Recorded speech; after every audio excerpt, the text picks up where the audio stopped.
Quem deve cuidar da casa? Quem deve sair para trabalhar? E aí, será o que é melhor? O homem trabalhar e trazer o dinheiro para casa e a mulher cuidar da casa e dos filhos? Ou será que é melhor a mulher trabalhar e o homem cuidar da casa e dos filhos?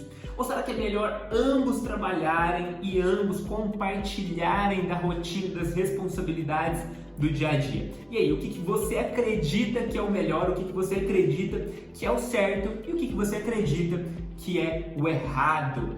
Seja muito, mas muito bem-vindo mesmo à aula 32 do Blindagem Emocional. O meu nome é Luiz Júnior e hoje o tema da nossa aula é: e aí, qual que é o melhor padrão, o melhor modelo familiar a ser seguido? Então, antes da gente começar a nossa aula, pega seu fone de ouvido, pega seu caderno, pega sua caneta, curte esse vídeo, essa aula e envia ela para pelo menos 3 pessoas. Essa é a maneira de você me dizer que o conteúdo que eu estou produzindo aqui, colocando disponível para você, está sendo verdadeiramente útil e importante para você transformar a sua vida, aperfeiçoar o seu relacionamento e ter uma vida, tanto nos seus relacionamentos quanto uma vida pessoal e profissional muito mais saudável. Então, vamos lá, bora para a aula. E a grande pergunta é: quem deve cuidar da casa? Quem deve cuidar da família? Quem deve cuidar das finanças? O que é o certo e o que é o errado? Qual que é o melhor? Qual que é o padrão de relacionamento que traz mais felicidade? E aí, você já sabe a resposta ou tá curioso para ouvir o que eu tenho para te falar? Na década de 50, mais ou menos ali pela década de 50, foi estabelecido o padrão familiar, que era um homem, uma mulher e normalmente ali 2 filhos, um menino e uma menina. E acaba que da década de 50 até hoje, a gente tem aí praticamente aí 70, 80 anos que já se passaram e muitas coisas mudaram de lá para cá. Inclusive a independência das mulheres em relação à parte profissional, onde elas hoje conseguem ter aí uma liberdade profissional que elas não tinham antes. E isso faz total diferença e tem feito total diferença quando nós falamos de padrão, de modelo familiar. E esse é um dos fatores o qual tem mais influenciado na desconstrução e na construção de novos padrões. Eu gosto de chamar esse momento, eu gosto de chamar essa fase de fase de transição. E se fizer sentido para você, chame-a também, mas se não, dê um nome que faça mais sentido para você. E o formato de família, ele tem verdadeiramente mudado. E eu ainda arrisco a dizer aqui para você que nós estamos passando por um momento onde não existe nem formato de família. E por um lado isso é muito, mas muito bom, pela liberdade que nós temos de criar dentro daquilo que nós consideramos como importante para nós mesmos, diante das crenças e dos valores que nós temos e diante de tudo aquilo que nós consideramos que realmente nos traz e nos faz verdadeiramente felizes. Luiz, mas e aí, essa fase de transição, esse momento de não ter formato definido, isso é positivo ou isso é negativo? Muitas pessoas condenam esse momento atual que a família está sendo destruída, o núcleo familiar está sendo destruído. E outras pessoas dizem: poxa, esse é um dos melhores momentos que a gente está tendo na nossa história, onde a família está sendo construída diante dos parâmetros, diante dos valores, das crenças, daquilo que cada um acredita como certo e errado. E lembrando que nós aqui não temos como certo e errado nada absoluto. O que é certo e errado para você é diferente do que é certo e errado para mim. E tá tudo certo porque somos pessoas diferentes, com histórias diferentes, e nenhum de nós somos melhores um do que os outros. Então, e aí? Depende de como essa decisão é tomada por cada família. A questão de positivo ou negativo tem mais a ver em como que essa decisão, como que eles chegaram, como que essa decisão foi tomada, do que a decisão em si, a decisão final em si. Então, quando nós falamos de relacionamentos, que é o ápice aqui do nosso assunto de hoje, nós falamos de 2 ou mais pessoas. Quando eu falo de 2 ou mais pessoas, porque nós também estamos falando não só de relacionamentos amorosos, mas também de relacionamentos familiares. E, portanto, qual que é a opinião de todas as pessoas envolvidas dentro dessa situação? Se nós estamos falando de um relacionamento amoroso, e aí, qual que é a opinião dos dois lados? Qual que é a opinião de cada um dos lados em relação ao que ele acredita que é melhor? Um dos lados vai dizer que ambos têm que trabalhar e ambos têm que compartilhar das responsabilidades da casa e da família, e às vezes o outro vai dizer, eu acredito que um de nós tem que trabalhar e o outro tem que cuidar da casa e da família. E aí, o que é certo e o que é errado, já que cada uma dessas pessoas tem visões totalmente diferentes e opostas do padrão e do modelo familiar. Antes da gente definir e chegar nesse ponto de qual que é a melhor decisão e qual que é o melhor modelo familiar a ser colocado em prática hoje, eu preciso que você entenda as consequências de nós não entendermos e não sabermos lidar com esse momento de transição. Dois principais pontos que eu quero citar aqui com você é a ausência de respeito e a possível anulação de uma das partes.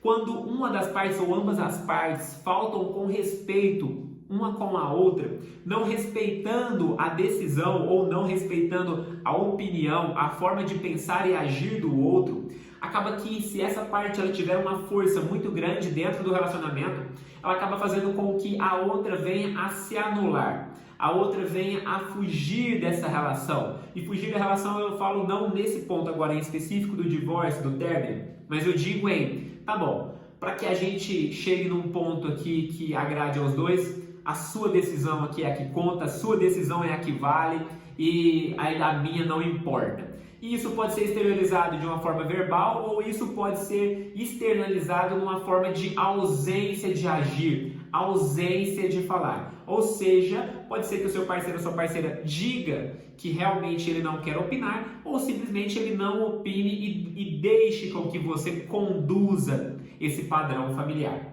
E aí nós estamos falando de quê? De anulação de uma das partes. E a consequência disso é que com o passar do tempo, essa parte que foi anulada, ela vai se sentir angustiada e infeliz, ao ponto de começar a se desconectar dessa relação. E o que nós vemos aí como possível conclusão e desfecho dessa situação, normalmente é um possível término dessa relação. Então eu quero te dizer que uma relação onde somente uma das partes fala, somente uma das partes é ouvida, somente uma das partes decide, ela é uma relação que tem por consequência a anulação do outro. Lembrando que falamos anteriormente, se nós estamos falando de relacionamento, nós estamos falando de duas ou mais pessoas. E para que um relacionamento seja saudável, precisa existir o quê? O ouvir, o falar e o renunciar, que é o que nós falamos aqui, que eu falei aqui com você na aula de ontem. Abrir mão. E aí, do que você é capaz, do que você consegue abrir mão para que essas duas pessoas cheguem a um ponto em comum? E agora, já aproveitando esse ponto que eu mencionei aqui, por último, eu já quero entrar no ponto principal da nossa aula, que é, e aí Luiz, como é que eu faço quando o meu parceiro ou a minha parceira tem um padrão na cabeça dele de relacionamento que dá certo e ele não consegue abrir mão disso tudo e eu penso contrário a ele? Como é que a gente vai chegar num ponto, o divórcio, será que é o término realmente, será que é a melhor opção? Ou será que a gente pode tentar alguma coisa antes de chegar nessa situação que para a maioria das pessoas é super, hiper, mega desagradável? Primeiro ponto é entender que nós estamos realmente numa fase de transição, numa fase de transição cultural, numa fase de transição histórica, onde há 70, 80 anos atrás foi construído realmente um padrão familiar e hoje, com o passar da nossa evolução, com a evolução de vários pontos aí, e citando principalmente a independência da mulher, nós temos aí uma desconstrução desse padrão e a abertura para novos tipos de formatos e padrões familiares. E entenda, como eu falei anteriormente, não existe certo ou errado, positivo ou negativo. O que existe é aqui um diálogo, uma comunicação, uma negociação, um acordo de maneira saudável e amigável para que a gente possa decidir realmente qual que é o melhor padrão e o melhor formato de família para você. E o segundo ponto é lembrarmos que o relacionamento é feito de duas pessoas com duas histórias totalmente distintas. Pode ser que um dos lados queira manter esse padrão aí da década de 70 e o outro olhe para isso e fala assim: isso eu não quero e eu não aceito, porque isso é uma anulação da minha essência, uma anulação do meu potencial e eu quero que nós tenhamos um relacionamento diferente desse padrão. E aí, o que a gente faz? A gente precisa entender e respeitar que nós estamos falando de duas histórias, dois resultados de duas pessoas que foram resultados de experiências de vidas totalmente diferentes. E o terceiro ponto é que agora vocês precisam criar um relacionamento de vocês. E esse aqui é o ponto-chave da virada de chave dessa situação.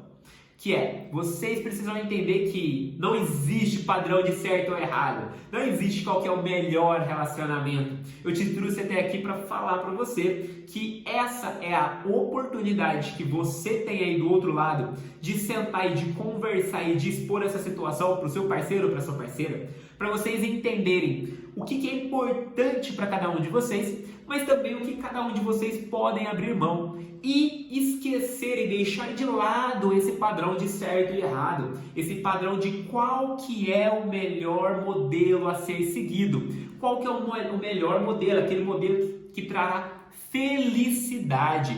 E lembra que felicidade nada mais é do que nós aumentarmos o nosso bem-estar ao ponto que ele seja predominante na nossa vida. Então eu te pergunto, qual que é o modelo familiar que te traz o maior bem-estar e chegue em uma decisão em comum com seu parceiro e com a sua parceira. E lembre-se, se vocês não conseguirem chegar nessa decisão sozinhos, juntos, os dois conversando, não deixem de pedir ajuda. Por quê? Às vezes o problema não está no seu parceiro, está na forma de vocês exporem essa situação e chegar numa solução. Então, ficou com alguma dúvida em como colocar isso tudo em prática ou alguma dúvida em relação ao conteúdo dessa aula? Não deixe de me enviar a sua mensagem. Estou respondendo todas as mensagens, seja pelo Facebook, pelo Instagram ou pelo YouTube, tá bom? Foi muito bom estar aqui com você. Até amanhã na nossa aula 33. Um beijo no seu coração.